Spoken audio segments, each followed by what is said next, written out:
I've been somewhat anticipating Call of Duty's long-awaited return to the World War II setting. World at War, the last Call of Duty World War II game, is easily my favorite in the series, and I was hoping that this game would let me relive some of those good times. In a surprising twist, Activision announced an open PC beta, which I believe is a first for them.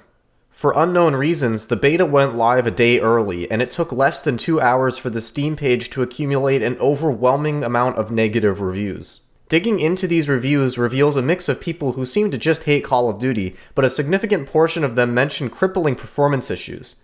I can only speak for myself, but I didn't encounter these issues. My game crashed once and kept flashing a Windows error on subsequent launches, but I was able to resolve this by simply restarting my computer. In terms of frame rate, I had no issues reaching a solid 100 FPS at 3440 by 1440 with a 1080 Ti and 4790K after turning down a few needless graphical options such as Filmic SMAA. While I do have a beefy setup, some of these people that had issues had similarly powered computers, so there's clearly something going on here if these claims are accurate. The quality of the PC port will not surprise you if you've played a COD game on PC in the past few years, which is to say that it's passable but has room for improvement. The only notable difference between previous ports is the removal of the 90 FPS cap. That cap was there because the engine would go crazy above that frame rate and start giving players advantages like higher jumps. Somehow they have managed to fix that issue and raise the cap up to 250. I don't know if it was hard to achieve this or if it was just a matter of laziness all these years, but it's here now, so that's great. A common complaint I've seen is that the FOV is odd, which it is. Its vertical FOV caps out at 90 in this beta and doesn't change the player model so that you see more of your arms and gun. The other thing wrong with the FOV is that you have to sit there holding down the arrow forever to get it to what you want, rather than using a slider or inputting a value, which you would think is User Interface 101. In fact, the menus as a whole are abnormally terrible. There isn't even a quit game button on the main menu. You inexplicably have to go into the settings for that.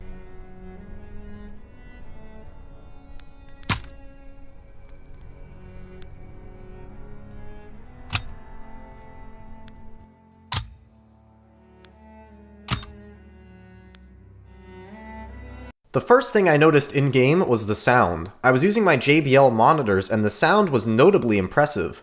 Problem is, it doesn't sound like a World War II game. Some of the explosions and gun sounds feel like they belong in District 9, or, more likely, a futuristic Call of Duty game. Every sound is smothered in bass and is bizarre to hear coming out of World War II guns, to the point where it makes a lot of iconic guns feel wrong. A great example of this is the PPSH, a fan favorite from COD 2 and World at War. I'm not a historical weapons expert, but compared to other games and even YouTube videos of people firing the gun in real life, this incarnation sounds wrong.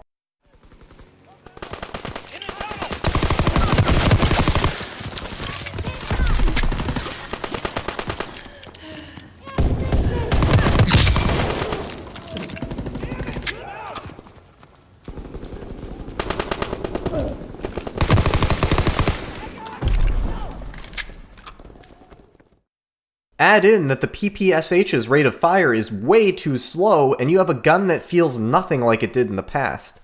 Weapon-wise, I didn't have a great time. SMGs were the clear choice, and were quickly nerfed as a result. I'm not sure if it was the SMG's fault, though. I think it has more to do with the maps. All 3 of the maps featured are rather small, which makes SMGs the logical choice.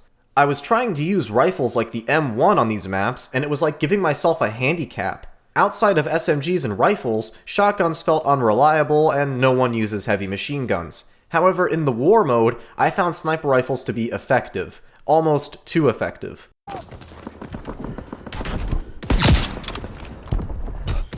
Protect the ammunition supply. The war game mode itself is new for this game. It's an objective-based mode that falls somewhere between Overwatch, Push the Payload, and Battlefield Rush. It's not a bad mode in concept, but in practice it seems unbalanced. Out of the 6 or so matches I played, the attackers steamrolled the defenders in all but one match, despite my best efforts. I couldn't tell you if this is something that people will actually play a month after release, or if it's just a gimmick, but at the very least, they tried something new. Before I finish the video, I wanted to briefly touch on the historical accuracy controversy surrounding this game. If you haven't heard, both multiplayer and ironically Nazi zombies deliberately have no swastikas in them. Those infamous banners that line the streets of Nazi Germany have been replaced with iron crosses. Does this affect core gameplay? Maybe not, but it certainly is weird and worth commenting on. World at War, less than a decade ago, had swastikas all over it, and I don't recall a single player or developer making a comment on it. This interview with a Sledgehammer co-founder makes the situation even weirder, as he simultaneously makes an argument for and against historical accuracy. At first, he states that the multiplayer is this gritty, immersive experience, but it's also about putting this is about you, in World War II, before then later saying that, in our global community of multiplayer and zombies players, we've chosen deliberately not to include that. We want the community to play together. We want to be respectful of local customs and laws around the world. And frankly, it's a dark symbol with a lot of emotion behind it that we don't feel matches our multiplayer experience. So multiplayer is a gritty experience that puts you into World War II, but at the same time a symbol that is synonymous with the main Axis power is too dark and doesn't match the multiplayer experience. If someone doesn't want to be exposed to a swastika, that's their prerogative, but maybe that person should try avoiding World War II games. He is right about one thing though. In Germany, the use of swastikas in media, including games, is strictly forbidden. For as long as I can remember, this has been circumvented by creating a censored version of the game for that market. I can't see there being a believable case of doing this for convenience or saving money, seeing as back in 2008, they had no issue making a censored German version of the game, but now, somehow, millions of dollars later, it's an issue to create a censored version. By the way, I love how the guy who wrote this article is actually buying that argument that Activision needs an easier publishing job now after all the money. To be clear, I'm not losing sleep over there being no swastikas in the game. For me, the bigger issue is developers saying contradictory things and making bad arguments that they themselves can't possibly believe. It's remarkable to me how much things have changed in the span of a decade. Overall, I found myself underwhelmed by this beta. The maps were too small, in addition to being kind of bad, and the weapons didn't feel great to me, which are the two main components of a Call of Duty game. It's definitely no World at War, but it's not Advanced Warfare 2 either. The only thing that's still a mystery is how long they'll wait to add space-age guns and galaxy camo to the game. If you gave the PC beta a try, let me know how it ran for you, and until next time, thanks for watching.